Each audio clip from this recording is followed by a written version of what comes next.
Welcome everyone. Today we are going to look at gravity relationships. So we're going to get into some nitty-gritty. So, have you ever thought about why the planets orbit the sun in the way they do?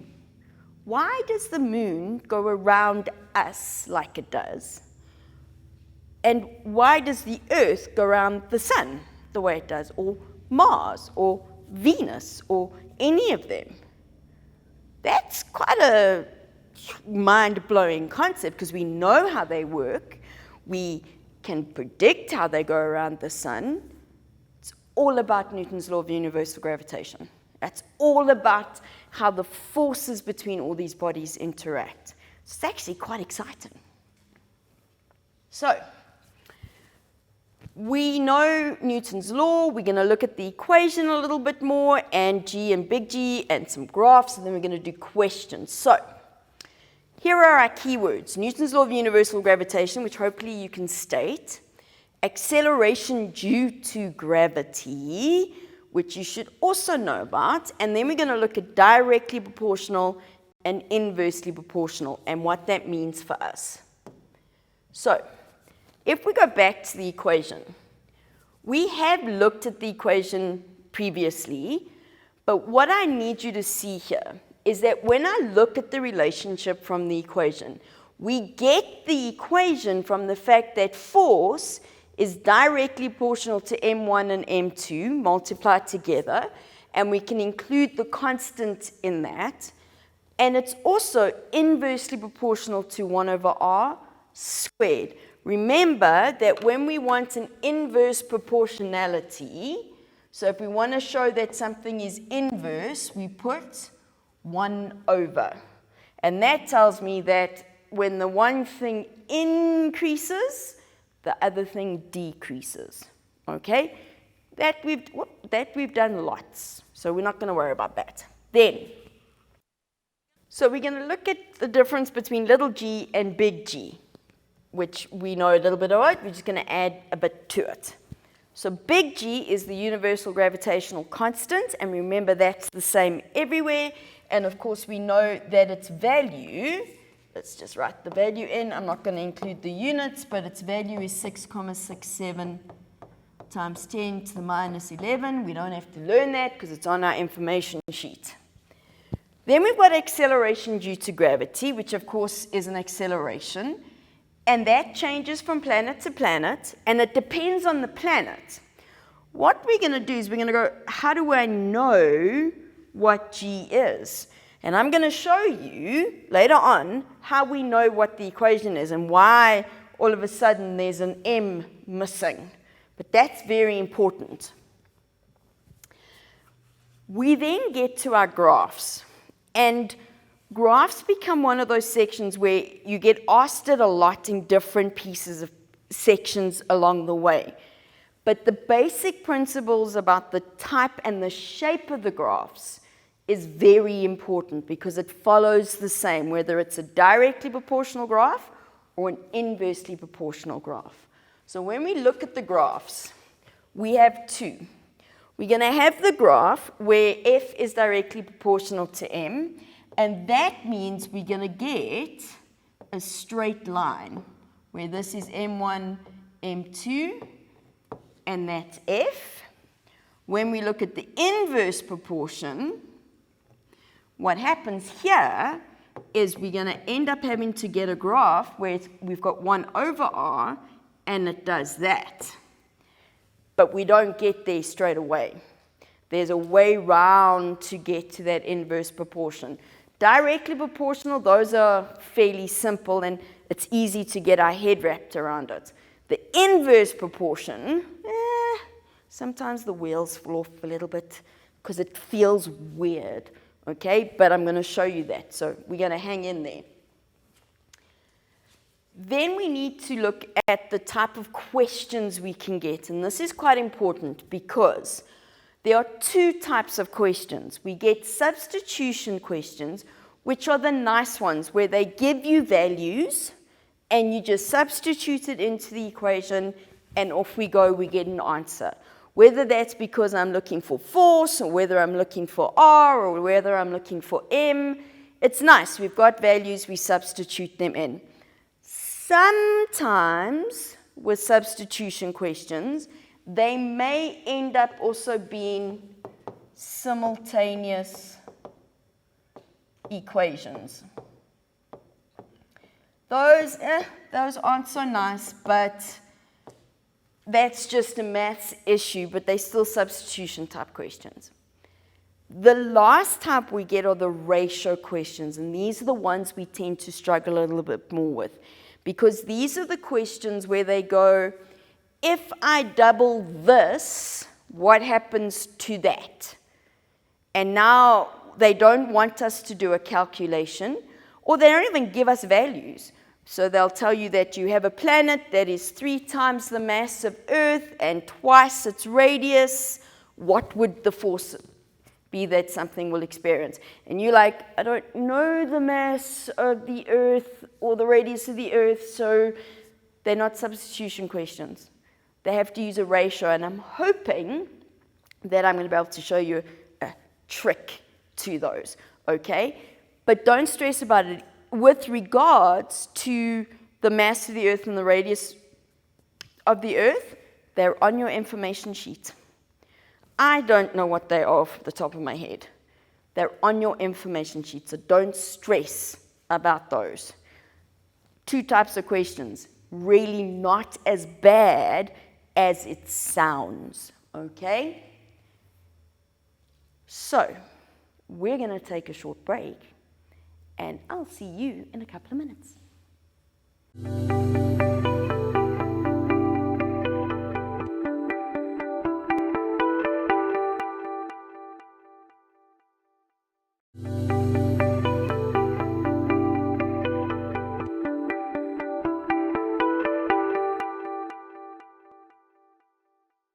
Welcome back, everyone. Now we're going to do a little bit of an investigation. Yay! So, here we go. What happens when the mass of 2 objects change?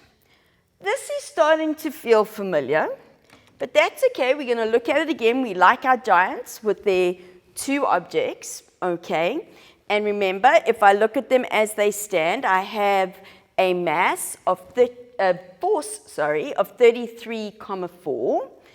If I double the mass of mass 1, we realize that the force also doubles. If I double the mass of mass 2, no, that would make it 8.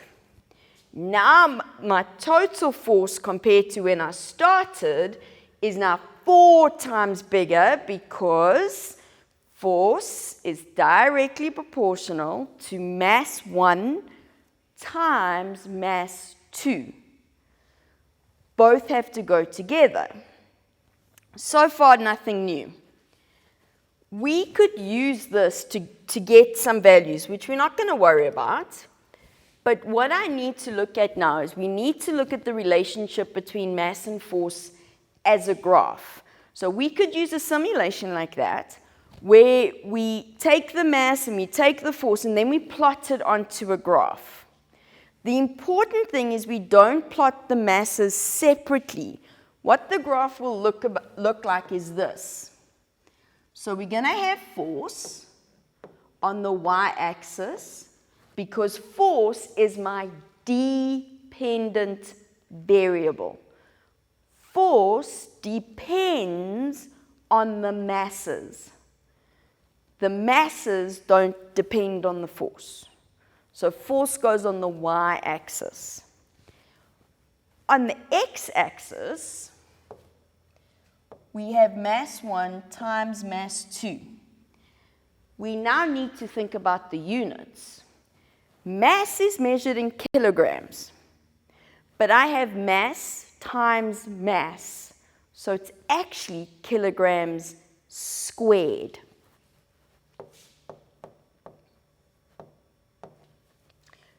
We would then get information, and now we plot it on the graph. when we do this as an experiment, all your points don't always fit nicely on the graph. So we draw a line of best fit. This line goes through the origin. It gets drawn like that, straight line. The fact that it goes through the origin is very important. Why do I know it goes through the origin?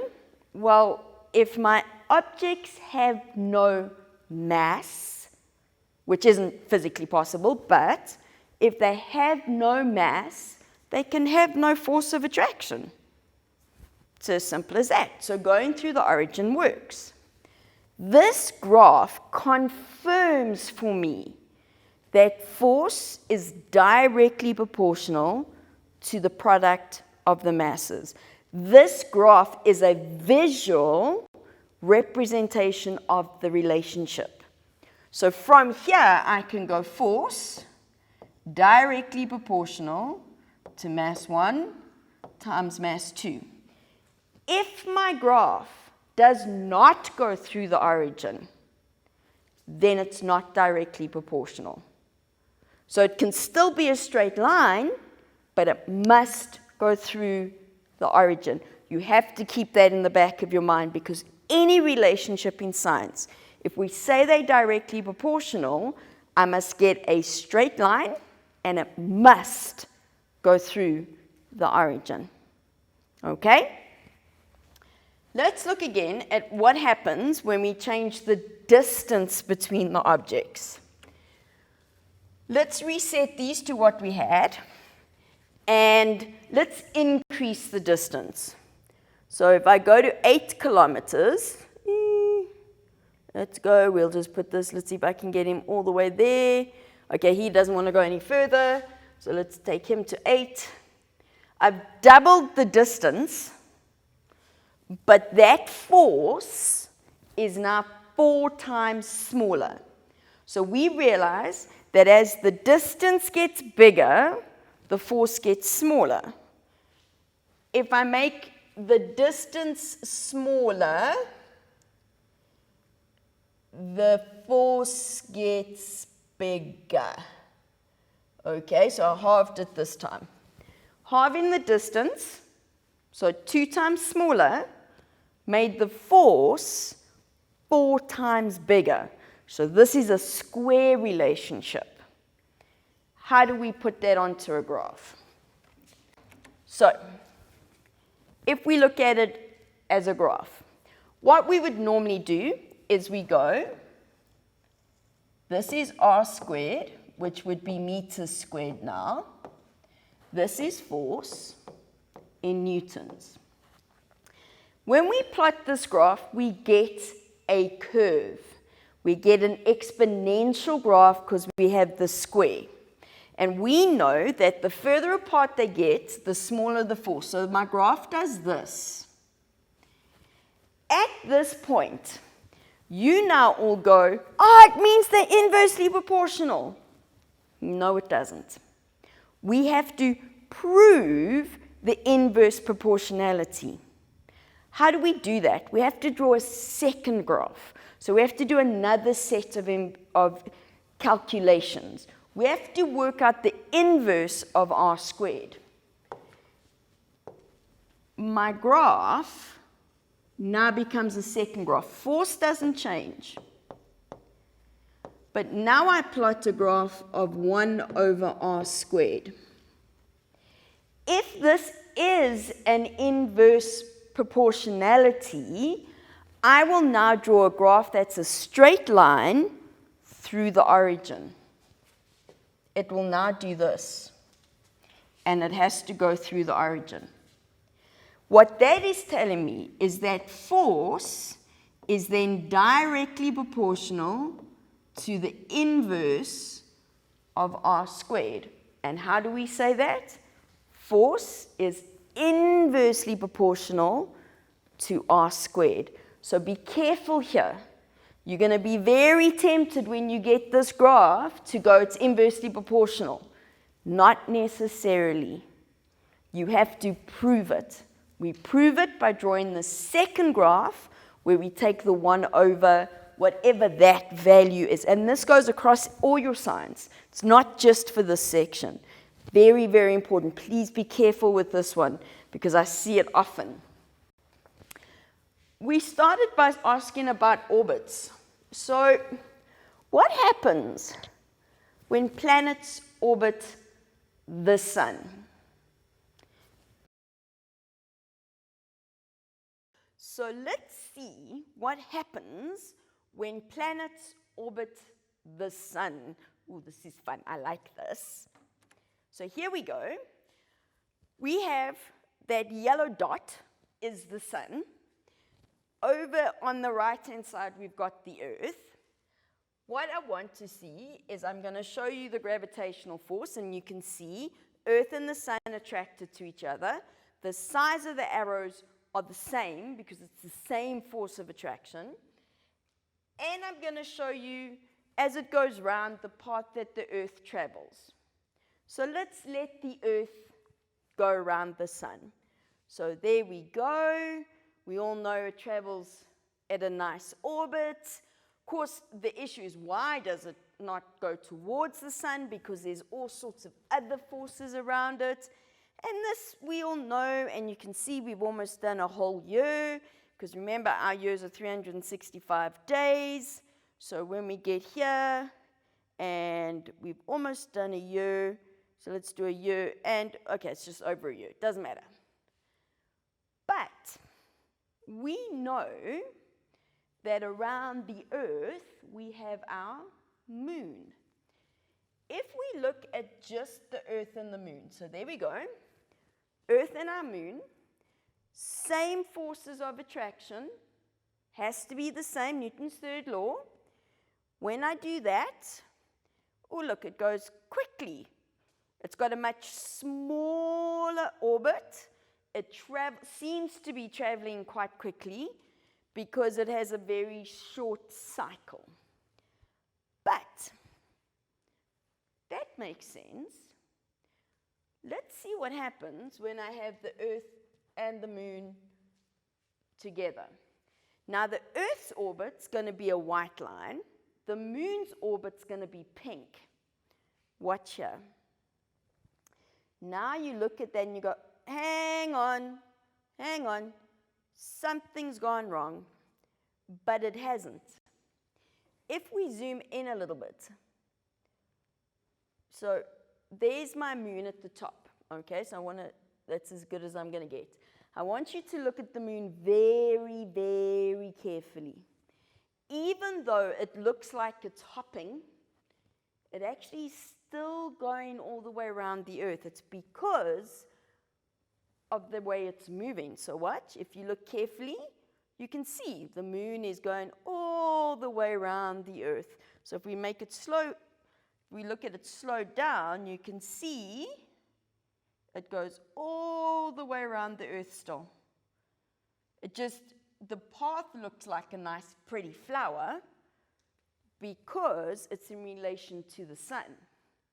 Now the sun is attracted to both the moon and the Earth.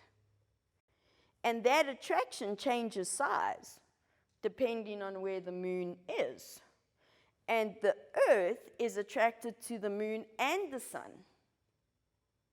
And in fact, because of the interaction, because of those, that's why planets usually have an elliptical. It's not a perfect circle. They go around the sun in sort of like an egg shape because it's the interaction between all the other planets in the universe around it. But I find this actually very interesting. If we now look at a satellite, there we go. That's a geosynchronous satellite. It's a satellite that goes around the Earth in a complete circle. Where this satellite must be put is actually really important. It's not random.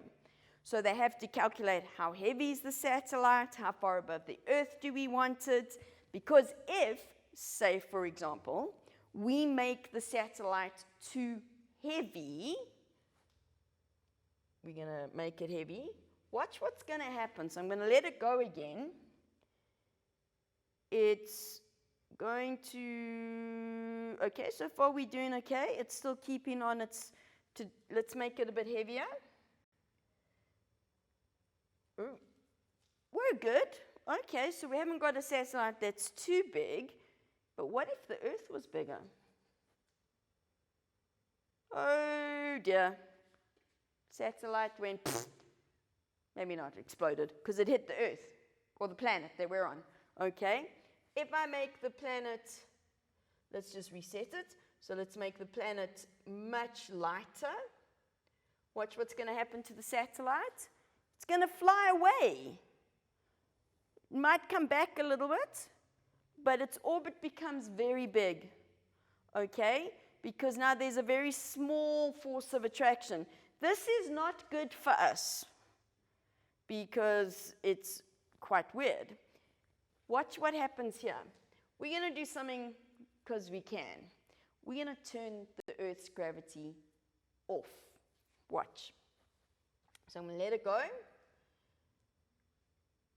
Turn off gravity, and off it goes in a straight line. We can't turn off the Earth's gravity. So, quickly, acceleration due to gravity. We know Fg equals mg. We know that F equals g m1 m2 over r squared. m1 and m are the same thing.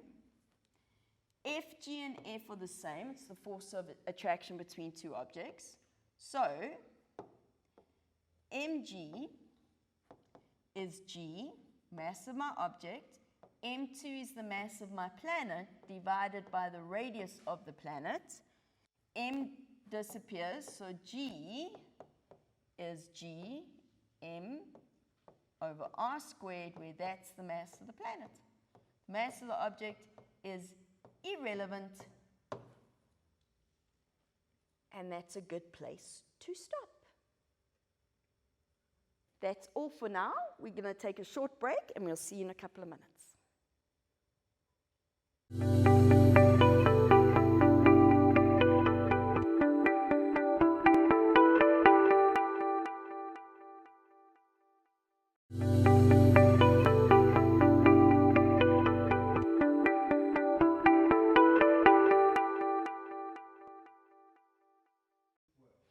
Welcome back.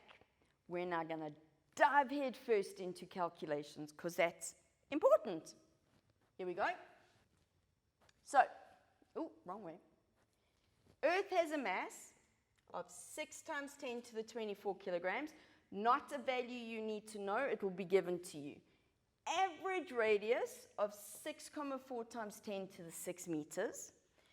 Then they tell you a communication satellite, so it sits atop the Earth, has a mass of 850 kilograms, moves in a fixed circular orbit around the Earth. So we have the Earth, and then we have the satellite that then moves around the Earth, okay? And it stays the same distance above the Earth.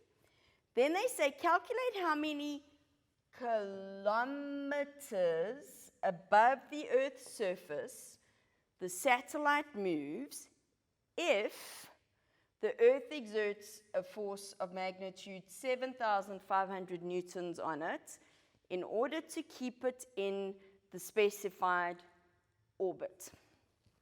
Now, there's a couple of things we have to look at here. They want the kilometers above the Earth's surface. So we recognize they're asking for a distance. Generally, the first part of this question we can do. They want a distance.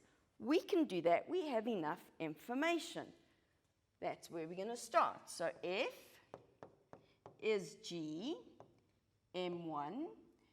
When it's a planet, we usually use a big M. That's just because planets are big. Over r squared. We know that the force that it experiences is 7,500 newtons. We know G is 6,67 times 10 to the minus 11. Let me just write that so that that looks like a times. Okay, it's all about being neat. We know that the satellite is 850. We know that the Earth is 6 times 10 to the 24, and we need r squared. I'm going to take the r to the one side, so we've got r squared, and 6,67 times 10 to the minus 11, 850 times 6 times 10 to the 24, and that's all going to be divided by 7,500. I cannot do this in my head, so we get our calculator out. Let's just make it so we can see what we're trying to do. Okay, so 6.67 to the minus 11 times 850 times 6 to the positive 24 gives us the top part. Now I'm going to take that and divide by 7,500, and that gives me 4,5356 times 10 to the 13. But remember, that's r squared. So straight away, because I want to keep that answer in my calculator, I'm now going to square root it, because that gives me r. Square root my answer, and I get, we get a nice big number. So here we go, and this gives me, I'm going to have to put the calculator back up because I can't remember that number. 67, you know what? I'm going to put it in scientific notation. Let's just make our life easier, and that really is fine. So 7, and we need 3. So it's 6,73 times 10 to the 6. You absolutely can keep it with that whole number in if you want. I'm changing it to scientific notation because they tell me that the radius of the Earth in scientific notation. It just makes it easier. But we're not finished for 2 reasons. 1, they want my answer in kilometers. 2, they want the distance above the surface. If we go back here, oh wait, there it's gone. So what I'm going to do is I'm going to quickly just take out the calculation. I'm going to keep my r. I need to show you what they're asking us for. So we're going to take this away, because a diagram always helps. There we go.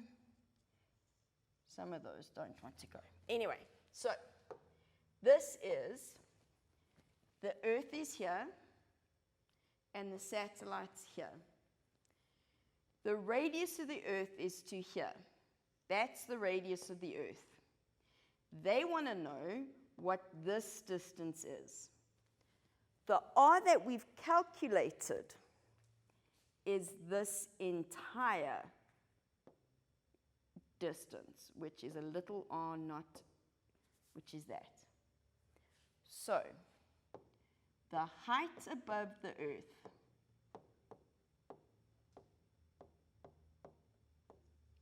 is going to be that value, because that's the distance from the center of the Earth, minus the radius of the Earth. And that's not minus 6, that's got to be plus 6. That's ridiculous. Then it would be somewhere in the center of the Earth. There we go. That would just make a very silly question. So, calculators. We like calculator. So here we go. So I'm going to take my answer, 6.73 to the 6 minus 6.4 to the 6. And we get 3,30 times 10 to the 5.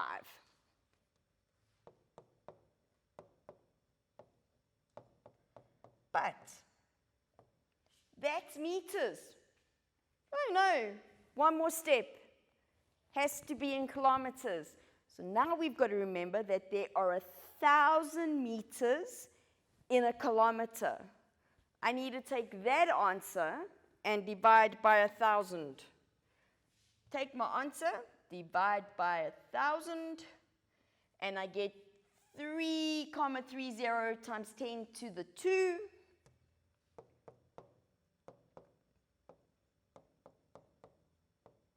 Now it's in kilometers. And some of you probably could have told me that there was 330 kilometers. You can leave it in scientific notation. So here, and they like to ask these questions with the Earth, be careful. The key was above the Earth's surface, not from the center. So it's got that extra little piece to it. Okay? That was fine. We got that. That was a nice substitution type question. But what if we do a ratio question? So we have a large planet which has a mass 400 times and a radius 25 times bigger than that of the Earth.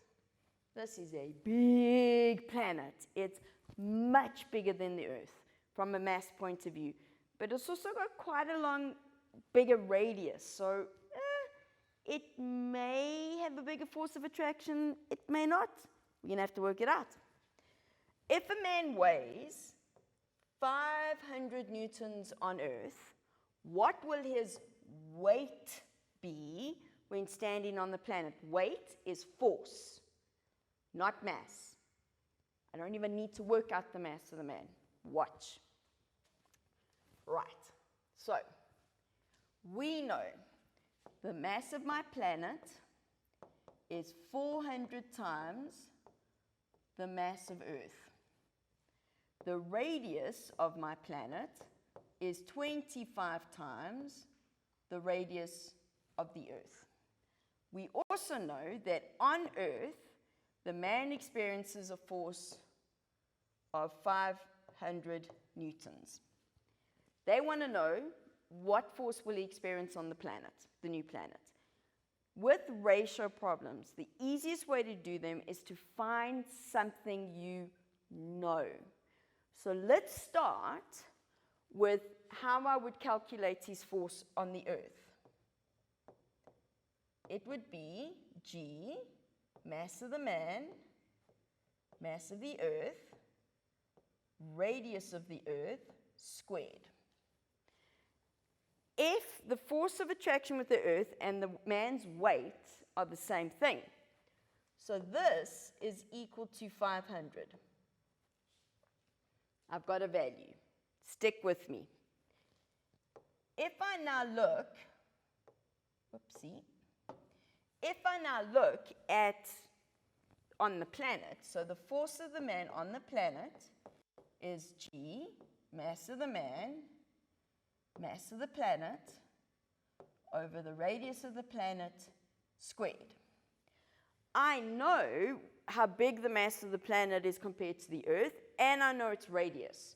So I'm going to put that in. I'm going to go G, mass of the man, times 400 times the mass of the Earth, over 25 times, it's got to be squared, the radius of the Earth squared. We're now going to rearrange it so that I have all the constants together. In other words, 400 times G times M times ME. 25 squared, I can't do 25 squared in my head. So let's just quickly do that. 25 squared. Okay, let's take it out of the scientific notation to make it a bit easier. 625. So that's 625 times RE squared. Now watch the trick. This is when it gets fun. So if I go over here, this little part here, that is the same, this what I've circled in blue, is the same as that. It's exactly all the same formulas, same symbols. So that means that little part that I've circled in blue is equal to 500. How does this help us? Well, it means that I can now go, let's do it over here. My F is now going to be 400 divided by 625, because that's the first part, times by 500. Oh, look at that. So now we take our calculator. All right. And we're going to do 400 divided by 625 times by 500. And we get 320. So even though this planet was so big, its mass was so much bigger than Earth's, because its radius is so much bigger, actually we have a smaller force of attraction. It's only 320. That's nice. Did I need to know the mass of the Earth? No. Did I need to know the radius of the Earth? No. It's a ratio problem, okay? And on that note, we're going to take a short break, and we'll be right back.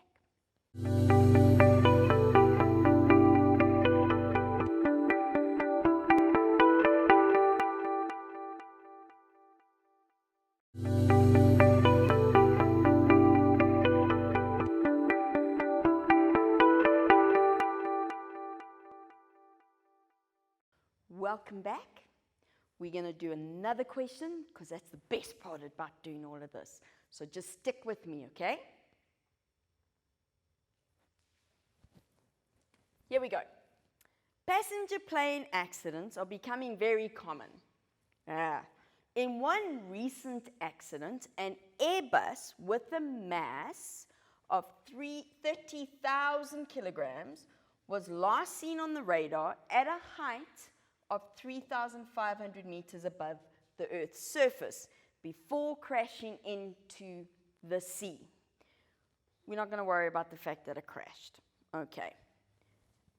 First question is, how does the magnitude of the force experienced by the plane compare to the force experienced by the Earth due to the plane? Even though we're talking about gravitational forces, remember Newton's third law still holds true. So yes, the plane is attracted to the Earth, but the Earth is attracted to the plane by the same amount.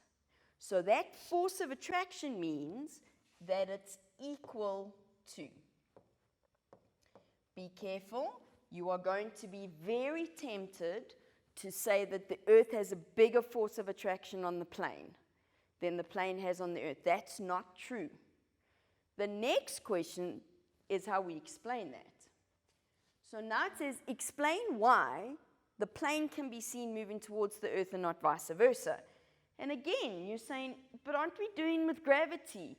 Yes, we're dealing with gravitation, but Newton's laws all hold true. The Earth is very big. The plane is very small in comparison. They experience the same force, but because of the Earth's inertia, the Earth's not going to move towards the plane. The plane will move towards the Earth. They want to know why. So, the reason is this. The Earth has a larger mass. This means, so therefore, it has a greater inertia.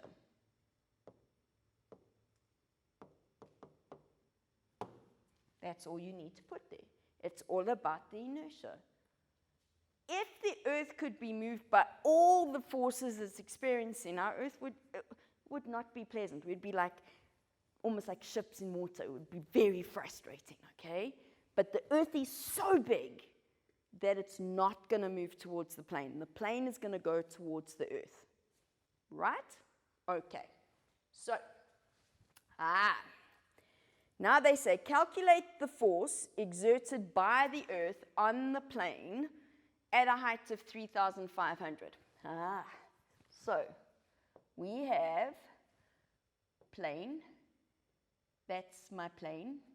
I can't draw, just go with it. Okay. The distance from here to here is 3,500 meters.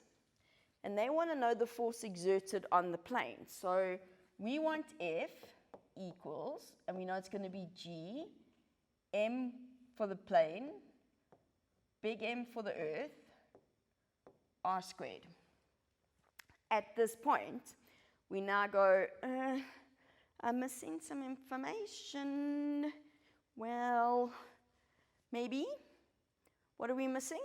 The Earth's mass, the Earth's radius. Do I expect that you know them off by heart? No. It's on your information sheet. That's the important thing. Okay, it's on your information sheet. So, the radius of the Earth, the radius of the Earth is, I'm looking it up, just go with it.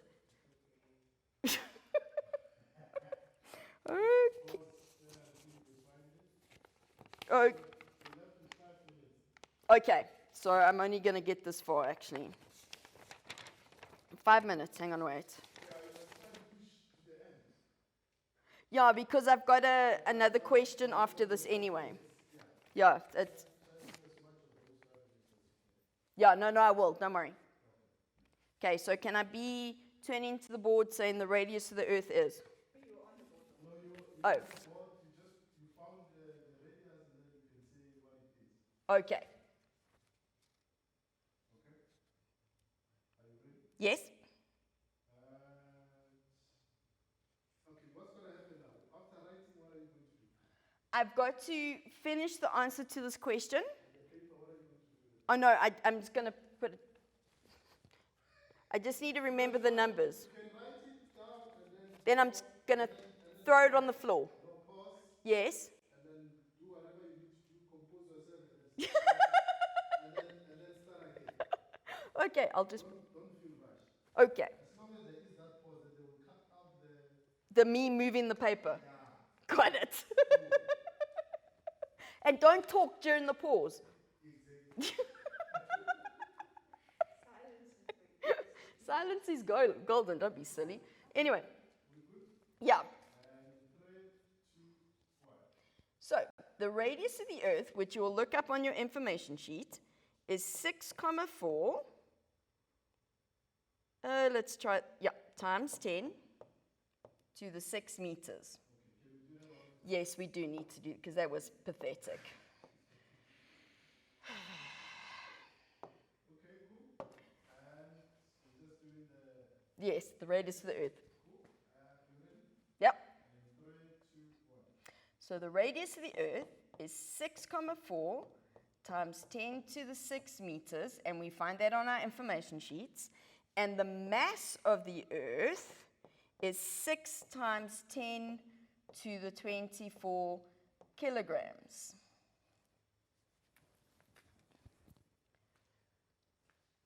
You don't need to know either of those values. Like I've said, they're on your information sheet.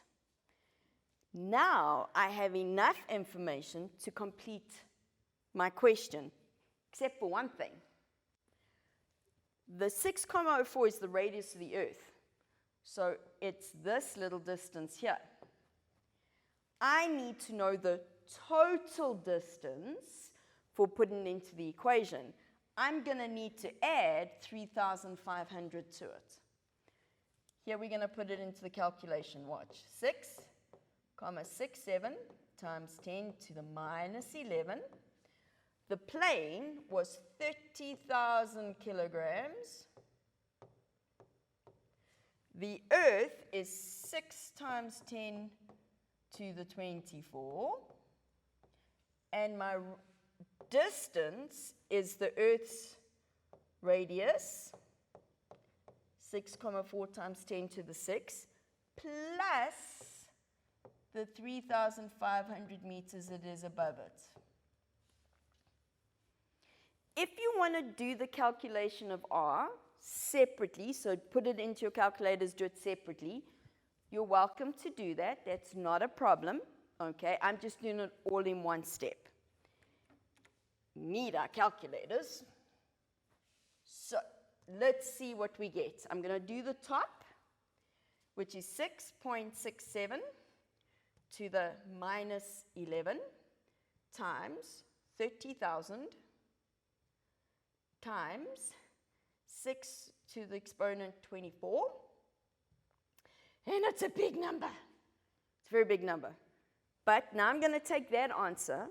I'm going to divide it by, now watch, I'm going to put this in brackets, 6.4 to the 6 plus 3,500, close my bracket, and then square it.